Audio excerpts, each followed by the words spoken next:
आपली संस्कृती, आपले संस्कार सदा राहू दे आपल्या सोबत।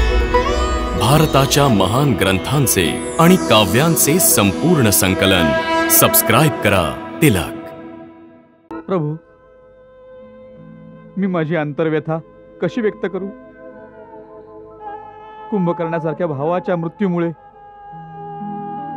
माझं डोकं लज्जेनं झुकलं आहे। माझं हृदय दुःखाने भरून गेलं आहे।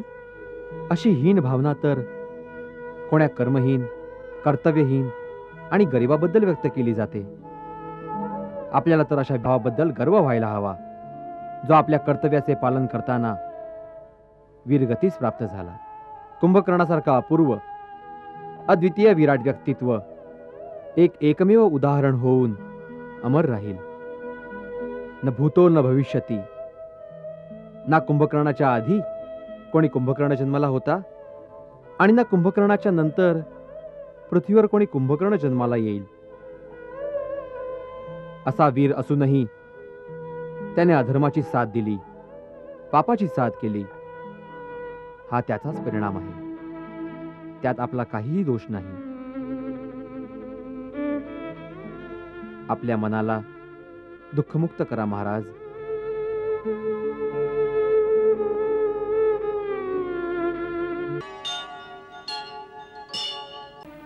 आता ही कोणती समस्या जटिल झाली आहे? समुद्राच्या त्या तीरावर आल्याचा अर्थ हा नाही की ते 100 योजने अर्थात 400 कोसांचा विशाल दुर्गम समुद्र ओलांडून सेनेसहित लंकेत येतील।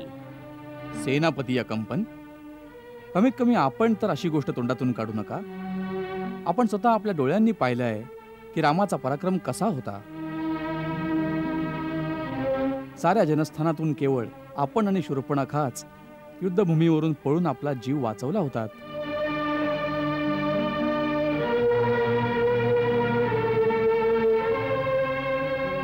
महाराज, आपण हेही विसरता नाही कामा की शत्रूचा एक दूत हनुमान समुद्र ओलांडून लंकेपर्यंत पोचला होता। अर्थात आपली लंका नगरी आता दुर्गम नाही राहिली। मग त्या एकट्या वानराने साऱ्या लंकेला आग लावली आणि आपल्या मोठमोठ्या शूरवीर महाबली नगराचे रक्षक पाहतच राहिले।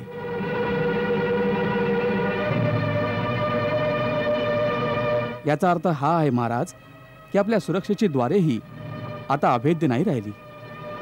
तुझं काय मत आहे विभीषण? आम्हाला काय करायला हवं? महाबली लंकेश्वर श्री रामचंद्रजींनी विभीषण, शत्रूला श्री लावून संबोधित करू नकोस। क्षमा लंकेश्वर, माझं मत आहे की रामाशी शत्रुत्व आपण स्वतःच ओढवलं होतं। कोणत्याही वेळी त्याने प्रथम प्रहार नाही केला। सर्वात आधी आपली बहीण शूर्पणखेनेच तिथे जाऊन छेडछाड केली। खरदूषणाने अविचारीपणे आपल्या अहंकाराच्या धुंदीत त्यांच्याशी शत्रुत्वाचा व्यवहार केला। त्यावर सर्वात मोठं अनितीचं काम केलं आपण। त्यांच्या पत्नीचं हरण करून, त्यांच्या आत्मसन्मानावर प्रहार करून। विभीषण,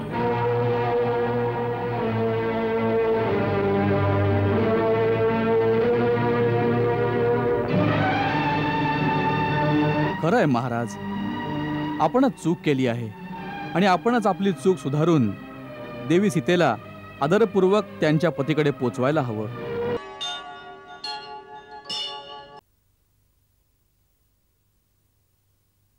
राजमाता कैकेशींना सांगा की आम्हाला त्यांच्या दर्शनाची परवानगी मिळावी। जशी आज्ञा।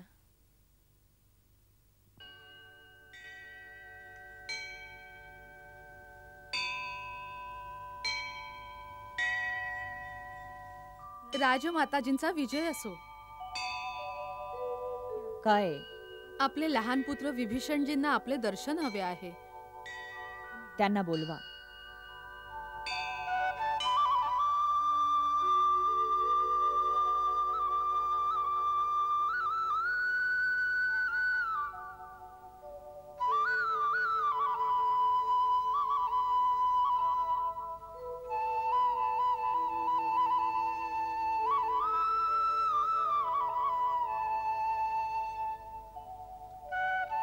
दीर्घायु हो पुत्रा.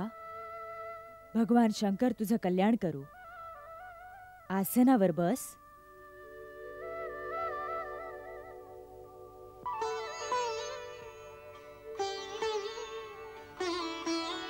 माते, मी एका गंभीर समस्येवरच्या तोडग्यासाठी आलोय. मला मार्गदर्शन कर माते. खूपच अस्थिर चित्ताने बोलत आहेस. अशी काय गोष्ट झाली वत्सा? ज्येष्ठ बंधू महाराज रावणाने मला देशातून जायला सांगितलंय. रावणाने तुला देशातून जायला सांगितलंय? का? आज दरबारात त्यांनी माझा खूप अपमान केला. का? मी माझ्या मतानुसार त्यांना सल्ला दिला की प्रथमतः सीतेचं हरण करणंच उचित नव्हतं. एका परस्त्रीला तिच्या इच्छेच्या विरुद्ध आपल्या घरात ठेवणं धर्माविरुद्ध आहे. ती पतिव्रता स्त्री आहे. आता या पापामुळे लंकेचा विनाश होऊन जाईल. तिकडे श्रीराम किष्किंधाचे महाराज सुग्रीवांच्या मदतीने एका विपुल वानर सेनेला घेऊन लंकेच्या दिशेने सरकत आहेत. आणि इथे आमचे मंत्री त्यांना सल्ला देत होते की राम आणि लक्ष्मणाची काही चिंता करू नका. आमचे राक्षस सेनेसहित त्यांचा अंत करून टाकतील. परंतु मी त्यांना सांगितलं की ज्यांचा दूत हनुमान एकटाच साऱ्या लंकेला जाळून नष्ट करून गेला आहे, त्यांच्या शक्तीला कमी नाही लेखता कामा. एका स्त्रीसाठी कोणा शक्तिशाली शत्रूशी लढाई नाही करता कामा. आपण देवी सीतेला सन्मानपूर्वक त्यांच्या पतीकडे पोचवायला हवं. त्यांना हे मत नाही आवडलं. मी आपला मुकुट त्यांच्या चरणांशी ठेवला की दादा, केवळ आपल्या हट्टासाठी लंकेचा विनाश नका करू. परंतु त्यांनी पायाच्या प्रहाराने माझा मुकुट दरबारात फेकून दिला आणि मला लंकेतून जायला सांगितलं. हे रावणाने चांगलं नाही केलं. परंतु यानंतर तुझ्यासाठी अजून कुठलाच मार्ग नाही. राजाची आज्ञा आहे, तुला जावंच लागेल. माते, यावेळी हे संकट तर त्यांच्यावर आलेलंच आहे. परंतु त्यांच्यामुळे साऱ्या देशावर संकटाची सावली पडतीये. अशा वेळी मी आपल्या देशवासियांना संकटात सोडून कसा निघून जाऊ? आपल्या प्रजेची साऱ्या राजकुळावर जबाबदारी असते. यावेळी जाण्याने देशद्रोह नाही होणार. जर इथे राहून तू प्रजेचं रक्षण करू शकणार असशील तर तुझं जाणं उचित नाही होणार. परंतु इथे राहून तू काही नाही करू शकणार, कारण रावण तुला इथे स्वतंत्र नाही राहू देणार. म्हणून पहिलं काम तर हे कर की अतिशीघ्र इथून निघून जा. लंकेबाहेर जाऊन विचार कर की लंकेच्या निर्दोष प्रजेचं रक्षण कसं करू शकशील, कुणाची मदत घेऊन करू शकतोस. माझे मंत्री आणि मित्रांचं मत आहे की मला स्वतः श्रीरामांच्या जवळ जायला पाहिजे आणि त्यांना सांगितलं पाहिजे की त्यांचं वैर रावणाशी आहे. त्यांच्यामुळे लंकेच्या निर्दोष प्रजेला दंड नका करू. विचार चांगला आहे, परंतु काय माते? परंतु त्यात खूप संकट आहेत. काय? श्रीराम तुला का स्वीकारतील? तू शत्रूचा भाऊ आहेस, म्हणून नीतीनुसार त्यांना तुझ्यावर विश्वास नाही ठेवता येणार. त्यांनी तुझ्याशी तसंच वागायला हवं जसं ते रावणाशी वागतील. तर दुसरा उपाय काय आहे? काय मी लंका सोडून साधू होऊन जाऊ?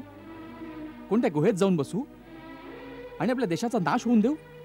नाही, ती अकार्यक्षमता होईल. ज्याचा देश संकटात असेल त्याला हे नाही शोभत. मग तुझे मंत्री बरोबर सांगतायत. तुला प्रजाहितासाठी आपल्या जीवनाची बाजी लावूनही श्रीरामांकडे निघून जायला पाहिजे. कदाचित ते तुला शत्रू पक्षातला समजून मृत्यूदंड देतील आणि ह्या बलिदानाने राजकुळात उत्पन्न झाल्याने त्या जबाबदारीतून तू मुक्त होऊ शकशील.